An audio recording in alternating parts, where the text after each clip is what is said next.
നമസ്കാരം സുഹൃത്തുക്കളെ, just likes ടിവിയുടെ പുതിയൊരു വീഡിയോയിലേക്ക് സ്വാഗതം. ഇന്ന് നമ്മൾ നമ്പർ 20 മദ്രാസ് മെയിൽ എന്ന സിനിമയുടെ ചില ഷൂട്ടിംഗ് രഹസ്യങ്ങളാണ് പങ്കുവെക്കുന്നത്. പഴയ മലയാള ചലച്ചിത്രങ്ങളുടെ വിശേഷങ്ങൾ അറിയാൻ ഒരുപാട് പേർക്ക് താല്പര്യമുണ്ടെന്നറിയാം. അപ്പോൾ നിങ്ങൾ ഈ ചാനൽ സബ്സ്ക്രൈബ് ചെയ്യാത്തവരാണെങ്കിൽ ഒന്ന് സബ്സ്ക്രൈബ് ചെയ്യുക, തൊട്ടടുത്തുള്ള ബെല്ലൈക്കണും അമർത്തുക. വൺ ഹിറ്റായ ഇന്നും ആൾക്കാർ ഇഷ്ടത്തോടെ കാണുന്ന സിനിമയാണ് നമ്പർ 20 മദ്രാസ് മെയിൽ.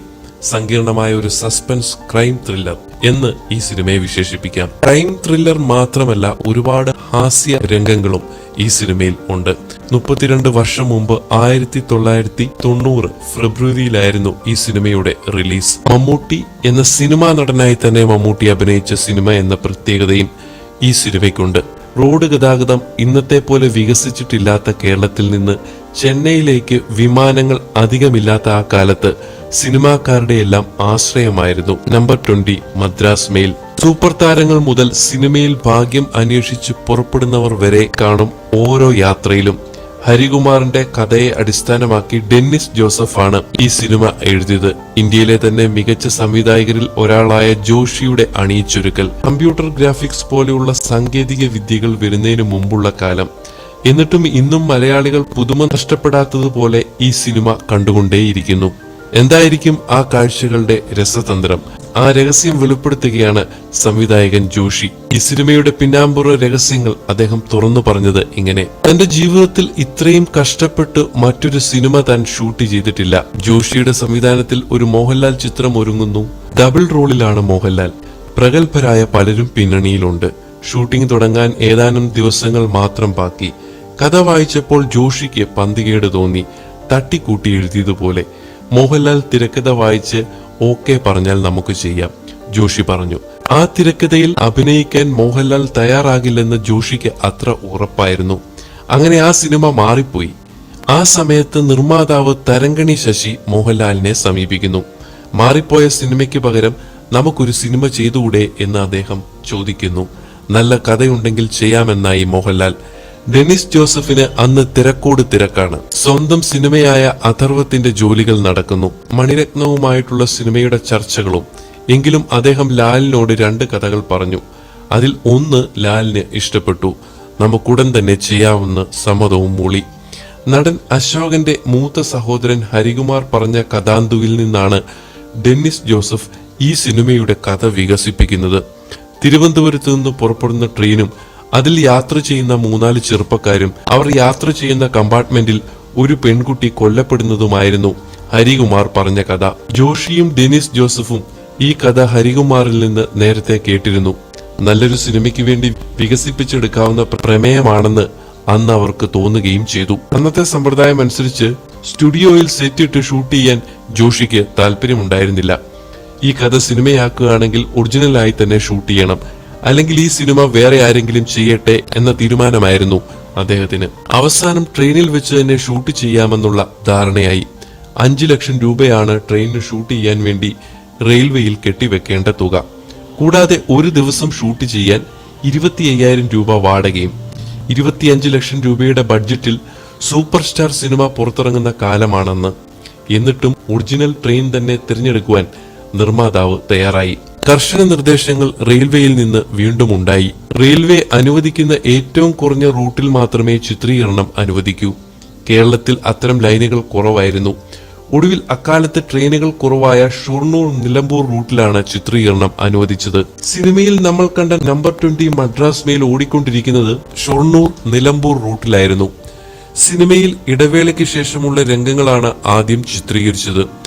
മോഹൻലാലും ജഗദീഷും മണിയൻ പിള്ള രാജുവും തമിഴ്നാട് പോലീസിനെ വെട്ടിച്ചൊരു ഹോട്ടലിൽ മുറിയെടുക്കുന്നു. അവരുടെ ഫോട്ടോ സഹിതം ടെലിവിഷനിൽ വാർത്ത വരുന്നു. അവർ അവിടെ നിന്നും രക്ഷപ്പെടുന്നു. ഈ ഭാഗങ്ങൾ ചിത്രീകരിക്കുമ്പോൾ സിനിമാ നടനായി അഭിനയിക്കേണ്ട ആളെ തീരുമാനിച്ചിരുന്നില്ല. എന്നാൽ ഒരു പ്രമുഖ നടന്റെ പേര് ഈ രംഗത്ത് പറയുകയും വേണം. ട്രെയിനിൽ വെച്ച് ആ നടനെടുത്ത ഫോട്ടോയാണ് പോലീസിന്റെ കയ്യിൽ കിട്ടിയിരിക്കുന്നത്. രംഗം ചിത്രീകരിച്ചപ്പോൾ മമ്മൂട്ടിയുടെ പേരാണ് മോഹൻലാൽ പറയുന്നത്. മമ്മൂട്ടി അന്ന് കുടുംബസമേതം അമേരിക്കയിലാണ്. അദ്ദേഹത്തിന്റെ അനുവാദമില്ലാതെ പേരുപയോഗിക്കുന്നതിൽ ജോഷിക്ക് താല്പര്യമുണ്ടായിരുന്നില്ല.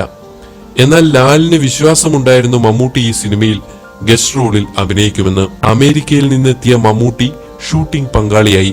ഗസ്റ്റ് റോൾ എന്നാണ് ജോഷി അദ്ദേഹത്തോട് പറഞ്ഞിരുന്നത്. മദ്രാസിൽ ട്രെയിൻ യാത്ര അവസാനിപ്പിക്കുന്നതോടെ മമ്മൂട്ടിയുടെ റോളും അവസാനിക്കുന്നതായിട്ടാണ് ആദ്യം എഴുതിയത്. പിന്നീടാണ് ഇടവേളയ്ക്ക് ശേഷവും മമ്മൂട്ടി കടന്നു വരുന്നതും മോഹൻലാലിന്റെയും സുഹൃത്തുക്കളുടെയും നിരപരാധിത്വം തെളിയിക്കുവാൻ ശ്രമിക്കുന്നതും. മമ്മൂട്ടി എന്ന കഥാപാത്രം കഥയിൽ വീണ്ടും സജീവമാകുന്നത് രണ്ടാമത് കഥ വികസിപ്പിച്ചപ്പോഴാണെന്ന് ജോഷി ഓർക്കുന്നു. ഷൊർണൂരിൽ ഷൂട്ടിങ്ങിന് വന്നപ്പോൾ മമ്മൂട്ടി എന്നോട് ചോദിച്ചു, ഞാൻ എന്റെ പേരിൽ തന്നെ ഒരു സൂപ്പർ സ്റ്റാറായി അഭിനയിക്കുന്നതിൽ അല്പം അനൌചിത്യമില്ലേ എന്ന്. ഞാൻ മമ്മൂട്ടിയെ സമാധാനിപ്പിച്ചു. പിന്നീട് മമ്മൂട്ടി ഒന്നും പറഞ്ഞില്ല. അതെന്നോടുള്ള സ്നേഹവും വിശ്വാസവും കൊണ്ടാണെന്ന് ഞാൻ കരുതുന്നു. അതിന്റെ കടപ്പാട് ഇന്നും മമ്മൂട്ടിയോടുണ്ട്. മമ്മൂട്ടി വ്യത്യസ്തമായ ഗെറ്റപ്പുകളിലാണ് സിനിമയിൽ പ്രത്യക്ഷപ്പെടുന്നത്. മീശയായിരുന്നു പ്രശ്നം. ചില രംഗങ്ങളിൽ ഒറിജിനൽ മീശ, ചിലയിടത്ത് വെപ്പ് മീശ. മമ്മൂട്ടി സിനിമാ നടനായി തന്നെ അഭിനയിക്കുന്നത് കൊണ്ട് അതാരും കാര്യമാക്കിയില്ല. സിനിമ വൻ ഹിറ്റായതുകൊണ്ടും കൂടിയാകാം ഇതൊന്നും ആരും ശ്രദ്ധിക്കാതിരുന്നത്. സിനിമയിൽ ഉടനീളം ഒരു കഥാപാത്രമായി ഇരമ്പിപ്പായുന്നുണ്ട് മദ്രാസ് മെയിൽ. ഇന്നത്തെ പോലെ കമ്പ്യൂട്ടർ ഗ്രാഫിക്സ് ഒന്നും അന്നില്ല. അതുകൊണ്ട് ഓരോ റെയിൽവേ സ്റ്റേഷനിലും ക്യാമറ യൂണിറ്റ് പോയി ഷൂട്ട് ചെയ്യുകയായിരുന്നു. എന്നാൽ പ്ലാറ്റ്ഫോമിൽ നടക്കുന്ന സംഭവങ്ങളെല്ലാം ചിത്രീകരിച്ചത് ഷൊർണൂർ റെയിൽവേ സ്റ്റേഷനിലാണ്. സോമൻ അവതരിപ്പിച്ച KR നായരും കുടുംബവും ട്രെയിനിൽ കയറുന്നത് കൊല്ലം റെയിൽവേ സ്റ്റേഷനിൽ നിന്നാണെന്ന് തോന്നുമെങ്കിലും അത് ഷൊർണൂർ തന്നെയാണ്. അതുപോലെ മോഹൻലാലും സംഘവും കോട്ടയത്ത് നിന്ന് കയറുന്നതും മമ്മൂട്ടി തൃശൂരിൽ നിന്ന് കയറുന്നതും ജഗതി ശ്രീകുമാർ പാലക്കാട് നിന്ന് കയറുന്നതുമെല്ലാം ഷൊർണൂരിലാണ് ചിത്രീകരിച്ചത്. ചാറ്റൽ മഴ പെയ്ത ദിവസമാണ് ക്ലൈമാക്സിലെ ഫൈറ്റ് സീൻ ഷൂട്ട് ചെയ്യുന്നത്.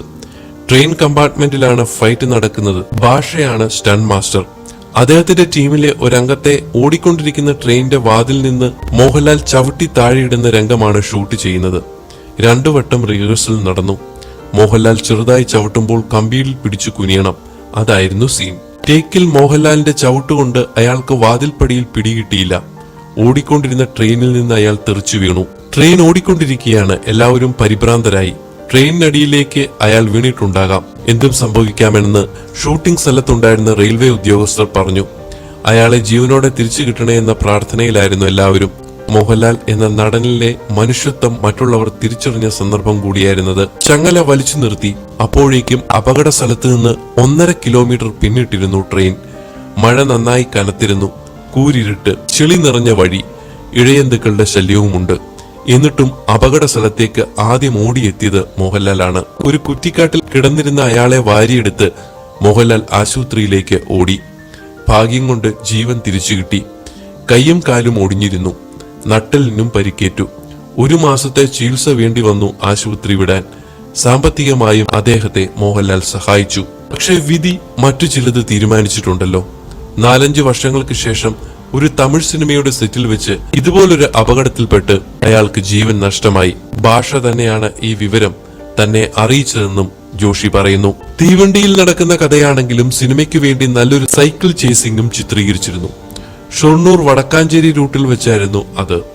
പോലീസുകാരിൽ നിന്ന് മോഹൻലാലും ജഗദീഷും മണിയൻപിള്ള രാജുവും അശോകനും രക്ഷപ്പെടാൻ ശ്രമിക്കുന്ന ചേസ് 2-3 ദിവസം കൊണ്ടാണ് ചിത്രീകരിച്ചത്. എന്നാൽ സിനിമയിൽ അത് ഉൾപ്പെടുത്തുവാൻ കഴിഞ്ഞില്ല.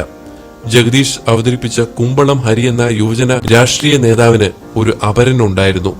ആ കഥാപാത്രത്തിനെതിരെ അയാൾ കോടതിയെ സമീപിച്ചിരുന്നെങ്കിലും കേസ് തള്ളിപ്പോയി. സാമ്പ്രദായിക നായിക സങ്കല്പത്തിൽ നിന്നും വ്യത്യസ്തമായിരുന്നു നമ്പർ 20 മദ്രാസ് മെയിലിലെ നായിക. മലയാള മനോരമ ആഴ്ചപ്പതിപ്പിൽ വന്ന മുഖചിത്രമാണ് സുചിത്രയ്ക്ക് സിനിമയിലേക്കുള്ള വഴി തുറന്നത്. വിഷാദ ഛായയുള്ള കഥാപാത്രമാണ് സിനിമയിലെ ദേവി.